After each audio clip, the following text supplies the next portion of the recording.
할렐루야. 아멘. 예, 오늘은 마인드 업로딩이라는 제목으로 말씀을 함께 나눠보도록 하겠습니다. 마인드 업로딩은 위키백과에 보면 이렇게 정의되어 있어요. 인간의 정신을 컴퓨터에 전송하는 거예요.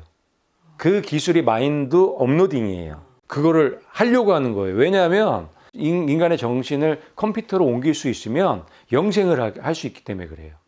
그래서 마인드 업로딩을 영생을 얻는 기술이라고 얘기를 하는 거예요. 컴퓨터에 전송만 시킬 수 있으면 그 자체로 살아있는 거죠. 그래서 이 생각을 전송할 수 있으면 이 생각을 칩 같은 거에 저장을 해서 로봇을 만들어서 거기다가 그 칩을 끼는 거죠. 그러면 사이보그가 되는 거예요. 그런데 그 정신은 누구 거예요? 사람 거예요. 그래서 인공지능을 만들려고 하는 거예요. 로봇과 내 정신과 하나가 된 거죠. 그게 인공지능이에요. 그래서 마인드 업로딩을 영생을 얻는 기술이라고 하는 거고, 결국 이 기술은 인간을 인공지능으로 만들려고 하는 기술인 거예요. 그런데 이 마인드 업로딩과 짐승의 표하고 바로 연결이 되어 있는 거예요. 그리고 이 마인드 업로딩과 선악과와 바로 연결이 되어 있는 거예요. 왜 그러냐면 우리가 선악과를 조금 생각해 보면은 이 마인드 업로딩이 왜 선악과인지, 마지막 선악과인지 이해하실 수 있을 거예요. 너희가 그것을 먹는 날에는 너희 눈이 밝아져서 하나님과 같이 되어 선악을 알 줄 하나님이 아신다는 거예요. 그러니까 이 선악과를 먹으면 하나님처럼 된다, 하나님이 된다는 얘기를 해준 거예요. 그래서 하나님이 그걸 아시기 때문에 못 먹게 하시는 거라고 이간질을 하고 있는 거예요. 그게 핵심인 거예요. 근데 하나님께서는 뭐라고 말씀하셨어요? 그거 먹으면 반드시 죽는다고 말씀하셨죠. 그런데 이 마인드 업로딩도 그래요. 마인드 업로딩을 어떻게 하려고 하냐면 짐승의 표를 통해서 하려고 하는 거예요.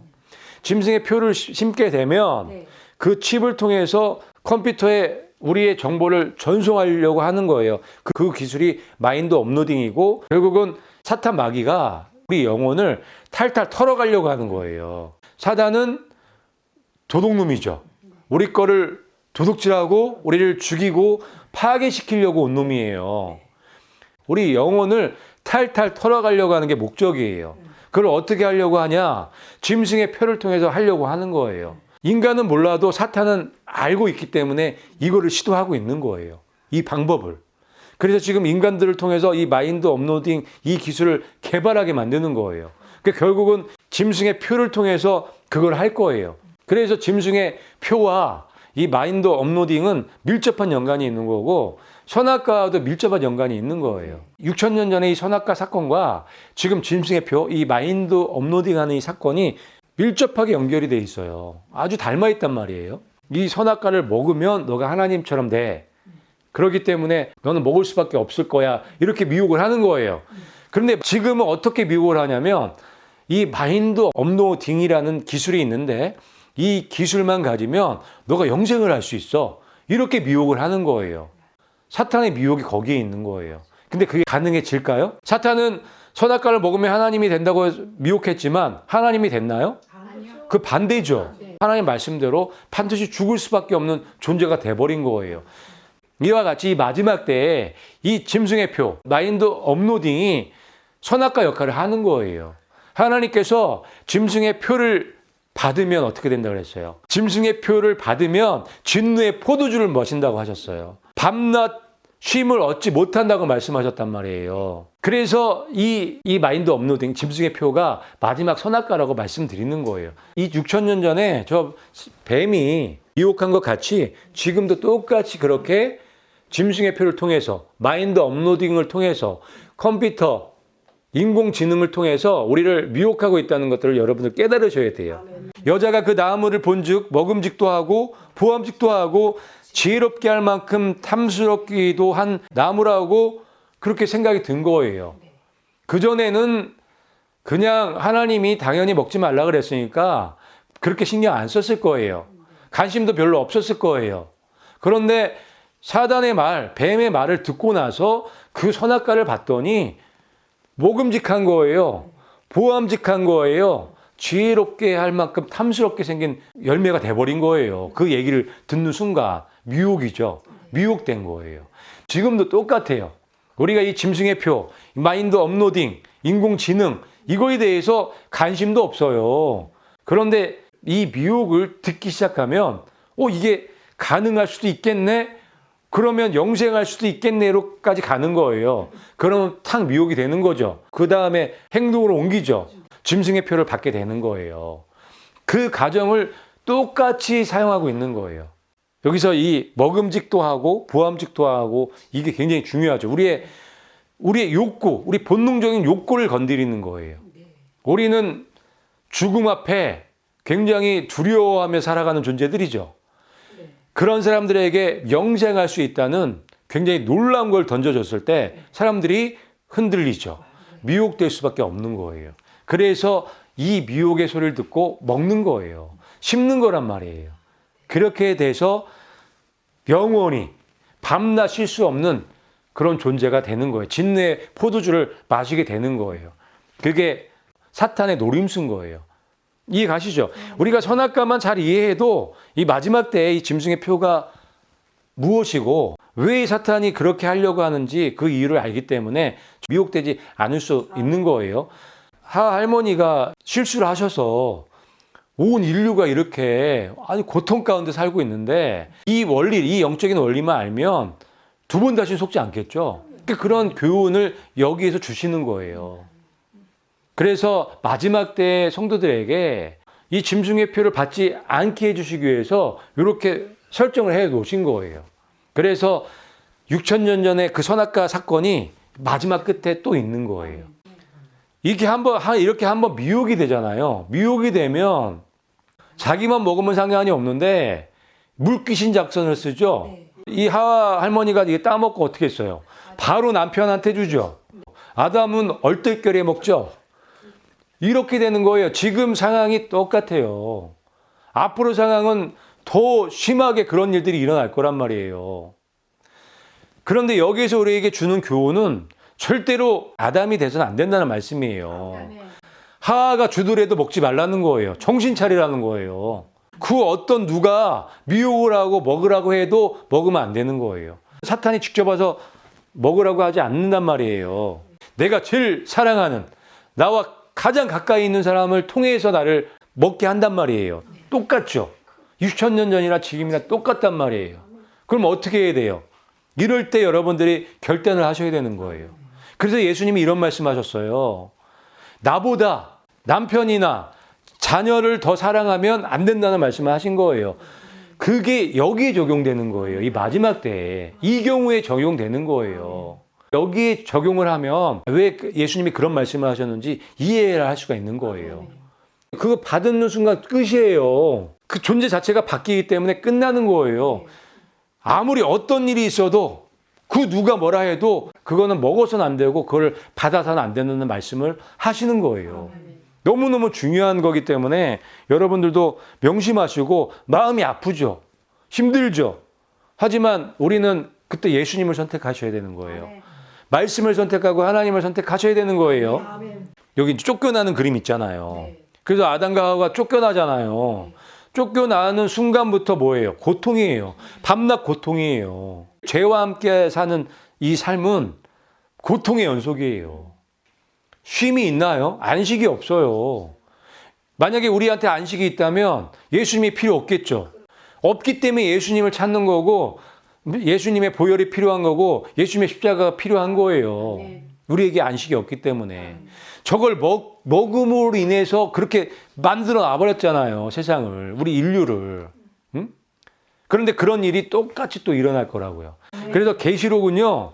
이 마지막 때를 살아가는 하나님의 성도들에게 너무너무 보석 같은 책이죠. 우리가 살 수 있는 방법이 계시록 안에 다 들어가 있기 때문에 그중에 계시록 13장, 14장 여기 이 안에 마지막 선악과의 이야기가 나오는 거예요. 계시록 가장 중심에 있죠. 가장 중요하기 때문에. 그래서 계시록 14장에 보면은 영원한 복음이 선포가 되어지죠. 그를 세 천사가 선포하게 되는 거예요. 그런데 그 세 명의 천사가 선포하지만 내용은 한 개예요. 같은 내용을 선포하는 거예요. 그게 짐승의 표에 관한 이야기를 해주고 있는 게 영원한 복음이에요. 당연히 이게 영원한 복음일 수밖에 없겠죠. 선악과의 문제이기 때문에. 선악과를 먹느냐 안 먹느냐가 너무너무 중요한 사건이잖아요. 짐승의 표를 받느냐 안 받느냐가 너무너무 중요한 사건이죠. 그래서 영원한 복음인 거예요. 첫 번째 천사의 메시지는 심판의 시간이 이르렀다는 거예요. 그분의 심판의 시간이 이르렀으니 하늘과 땅과 바다와 물들의 근원을 만드신 이를 경배하라. 이게 첫 번째 천사의 기별이에요. 지금 심판의 시간을 경고해 주고 있는 거죠. 왜 이 경고를 하냐면 지금 인간들이 하나님의 근원, 하나님 만드신 근원을 건들고 있기 때문에 넘지 말아야 될 선을 넘으려고 하는 거예요. 그래서 이 말씀을 하시는 거예요. 첫 번째 천사의 기별이. 그리고 두 번째 천사의 기별이 뭐냐? 심판의 시간이 다가왔는데 그 이유가 진노의 포도주를 마셨기 때문에 그렇다는 이 소식을 전하는 거예요. 무너졌도다 큰 성 바벨론이요 모든 나라에게 진노의 포도주를 먹이던 자로다. 두 번째 천사가 하는 메시지가 바벨론이 무너졌다는 얘기예요. 근데 그 무너진 이유가 진노의 포도주를 먹였기 때문에 그렇다는 거예요. 그러니까 첫 번째 천사의 소식은 심판의 시간이 이르렀다는 거예요. 두 번째 천사가 뒤따라서 전하는 소식이 진노의 포도주를 먹었기 때문에 심판의 시간이 다가왔다는 말씀을 하고 있는 거예요. 연결되어 있는 거예요. 그러면서 세 번째 천사가 또 날아오면서 선포하죠. 진노의 포도주가 무엇인지를 알려주는 선포를 하는 거예요. 짐승과 그의 우상에게 경배하고 그의 이런 표를 받는 자는 누구든지 밤낮 쉼을 얻지 못하리라. 아멘. 이게 세 번째 천사의 핵심 메시지예요. 짐승과 그의 우상에게 경배하고 짐승의 표를 받는 자들은 밤낮 쉼을 얻지 못한다는 거예요. 그래서 첫 번째, 두 번째, 세 번째 천사의 이 소식은 연결되어 있는 거예요. 심판의 시간이 이르렀는데 그 이유는 진노의 포도주를 마셨기 때문이야. 그 진노의 포도주가 무엇이냐면 짐승의 우상에게 경배하고 짐승의 표를 받는 거야. 맨 마지막에 짐승의 표로 끝나는 거예요. 만약에 짐승의 표를 받게 되면 그 결과는 밤낮 쉼을 얻지 못하는 거라고 말씀해 놓으신 거예요. 선악과하고 너무 닮아 있지 않나요? 선악과하고 똑같은 거예요. 마지막 때에 6,000년 전에 있었던 선악과 사건이 똑같이 일어날 것이라는 것을 알려주고 있는 메시지가 바로 세 천사의 메시지인 거예요. 그거를 영원한 복음이라고 하는 거예요. 이거보다 중요한 복음은 없죠. 지금 이 마지막 때 이거보다 더 급하고 신속하게 전해야 될 복음은 없는 거예요. 이 세 천사가 전해주는 복음은, 이 영원한 복음은 굉장히 단순하고 쉬운 거예요. 그냥 이 말씀 그대로예요. 심판의 시간이 왔는데 진노의 포도주를 마셨기 때문이야. 진노의 포도주는 짐승의 우상에 경배하고 짐승의 표를 받는 거야. 그래서 멸망하게 되는 거야. 그 말씀이에요. 그걸 더 쉽게 하면 이게 선악과야. 짐승의 표가 선악과고 짐승의 우상의 시 때문에 선악과야. 거기 경배하고 그걸 받으면 죽는 거야. 밤낮 쉼을 얻지 못해. 선택해. 이거거든요. 근데 이거를 제대로 알면 선택을 제대로 할 수 있겠죠. 근데 이걸 엉뚱하게 가리키거나 알게 되면 엉뚱한 선택을 한단 말이에요.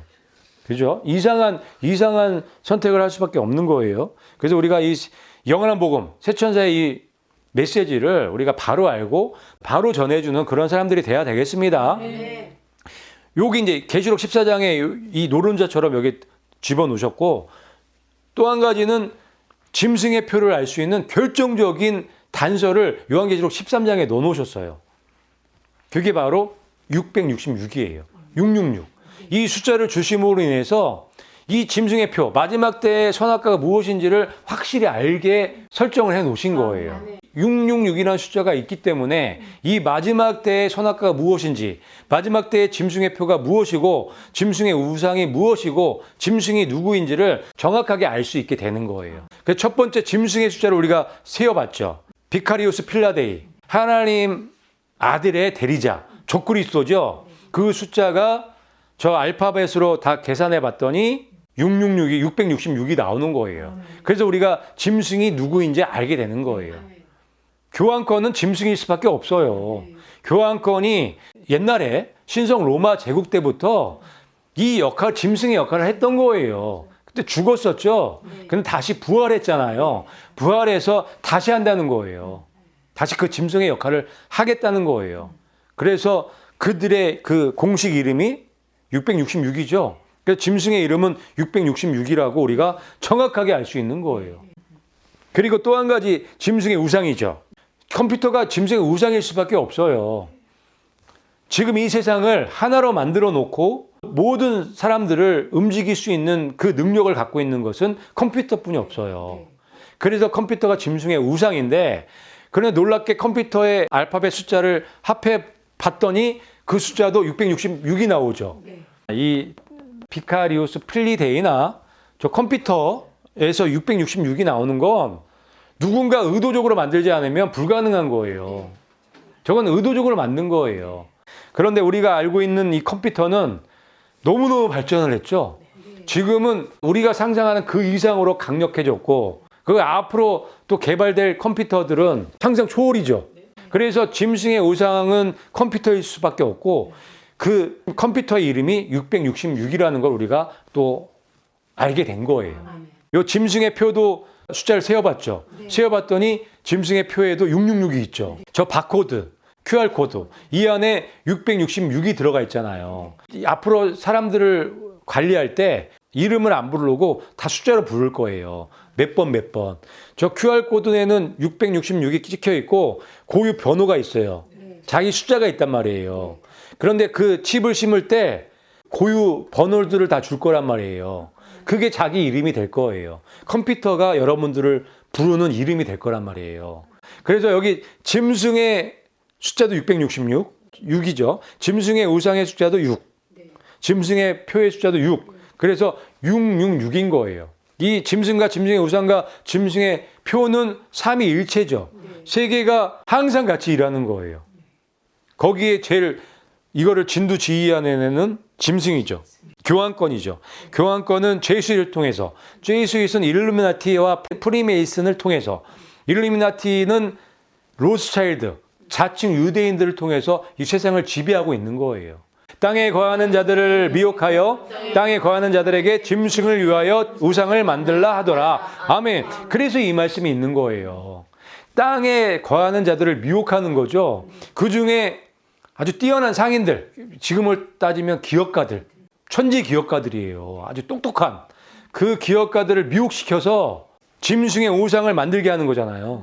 짐승을 위하여 우상을 만들라고 명령하고 있다고 기록되어 있잖아요. 교환권이 종교 집단이면서 국가주 한 나라란 말이에요. 그래서 교환권은 짐승이 될 수가 있는 거예요. 짐승은 나라거든요.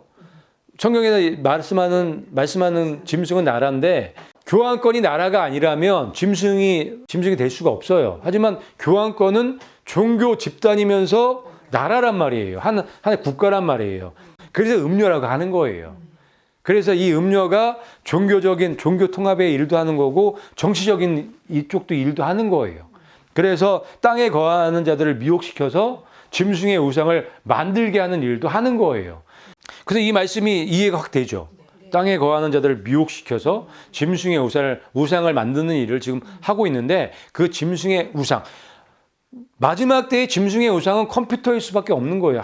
컴퓨터만이 모든 인류를 규합할 수 있고 노예로 만들 수 있는 거예요. 관리할 수 있고 통제할 수 있는 건 컴퓨터뿐이 없어요. 그래서 그게 짐승의 우상인 거예요. 그래서 이 교환권이 컴퓨터를 통해서 모든 사람을 노예화시키는 거죠. 영혼을 탈탈탈 털어가려고 하는 게 컴퓨터를 통해서 가능하기 때문에 그걸 하고 있는 거예요. 그리고 여기 누구든지 이 표를 가진 자 외에는 매매를 못하게 한다는 얘기는, 요즘엔 다 스마트폰으로 매매 다 가능하죠. 뭐 때문에 가능해요? 여기 들어가 있는 칩 때문에 가능한 거예요. 그러면 이 스마트폰에 있는 칩이 우리 머리에 들어오면 이 스마트폰의 역할을 하는 거죠. 그대로. 그걸 한다는 거예요. 그래서 매매도 가능하게 되는 거고, 입출력이 가능하게 되는 거예요. 누구와? 저기 최상의 슈퍼컴퓨터와. 그러면 똑똑해진가 좋나요? 편해지니까? 편한 게 한 가지라면 불편한 거는 1000가지, 10,000가지가 될 거예요. 여러분들은 1초도 쉬지 못하고 감시당하고 통제당하는 거예요.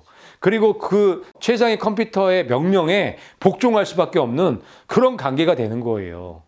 되고 싶나요? 그거 받고 싶나요? 근데 거의 대부분의 많은 사람들은 그거 받으면 똑똑해지는 줄 알고 그거 받으면 영생할 줄 알고 받는단 말이에요. 그 사탄의 미혹에 속아서 마치 6,000년 전에 하할머니가 이 뱀의 미혹에 넘어가서 선악과를 먹은 것처럼 지금 그러려고 하고 있는 거예요. 기가 막히죠. 지금 이게 어떻게 보면 데자뷰라 그럴까?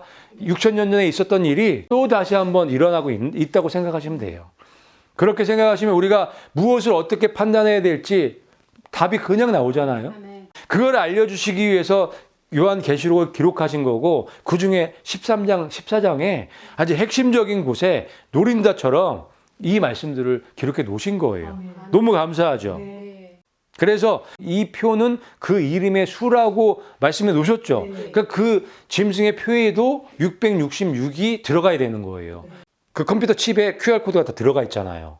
그걸 통해서 이 매매가 되고 스캔이 되는 거잖아요.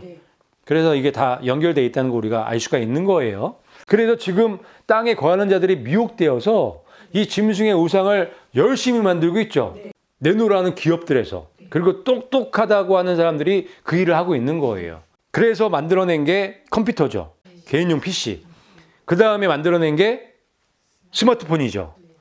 컴퓨터가 점점 작아지고 있다는 것을 지금 말씀드리는 거예요. 그 다음에 머리에 칩을 넣으려고 하는 거죠. 그 칩만 넣으면은 저 핸드폰 들고 다니지 않아도 되니까.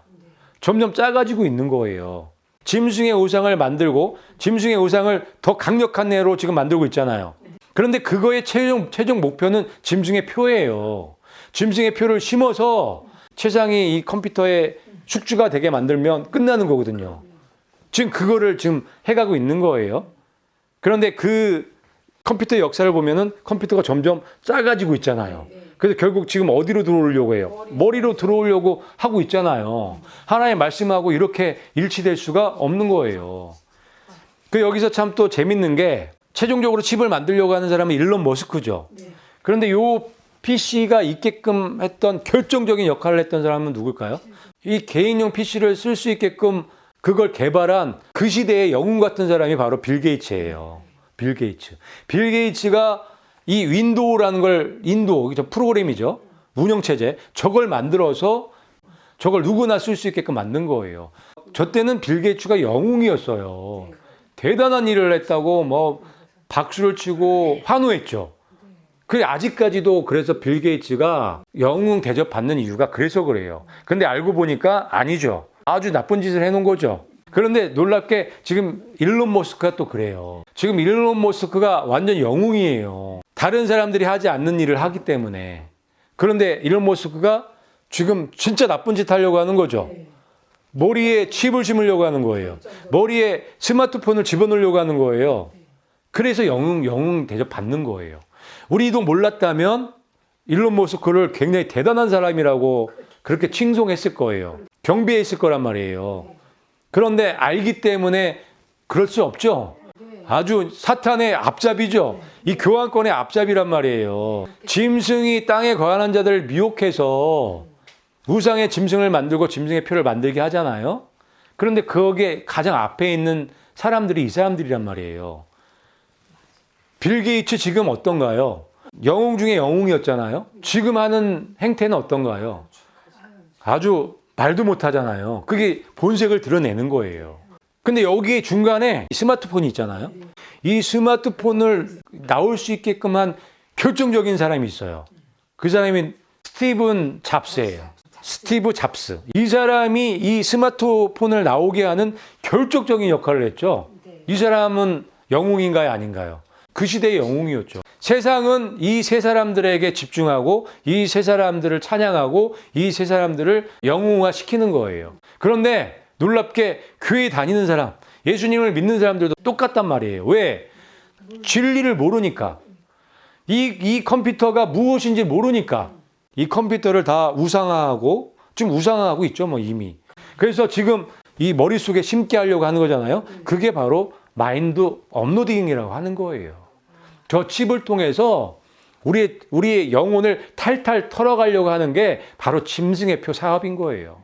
그런데 지금 이 사실을 모르면 저 마인드 업로딩 당할 수밖에 없어요. 저거 마인드 업로딩 하면 영생하는 줄 알고 하나님처럼 되는 줄 알고 영생하면 하나님처럼 되는 거잖아요. 같은 개념이에요. 영생하고 하나님처럼 살려고 저 칩을 받을 거란 말이에요. 영혼을 탈탈 털리는 거 모르고 저걸 받을 거란 말이에요. 하나님께서 이걸 아시고 그렇게 하지 말라고, 잘못된 선택을 또다시 하지 말라고 이 말씀들을 기록해 놓으신 거예요. 누구든지 짐승과 그의 우상에게 경배하고 이마에나 손에 표를 받으면 진노의 포도주를 마시리라고 말씀하시는 거예요. 6,000년 전에 선악과를 먹으면 반드시 죽을 거라고 말씀하신 그 말씀과 같은 말씀이에요. 짐승과 그의 우상에게 경배하고 그의 이름표를 받는 자는 누구든지 밤낮심을 얻지 못하리라고 말씀하시는 거예요. 선악과 먹으면 반드시 죽는다는 말씀과 같은 말씀이잖아요. 그래서 우리는 사탄 마귀에게 미혹되지 말고 사탄의 졸개들에게 미혹되지 말고 나를 사랑하시고 나를 위해서 십자가에 죽어주신 예수님을 위해서 예수님의 그 말씀을 붙잡고 끝까지 순종하고 끝까지 충성하는 여러분들이 되시기를 예수님의 이름으로 축복합니다. 아멘.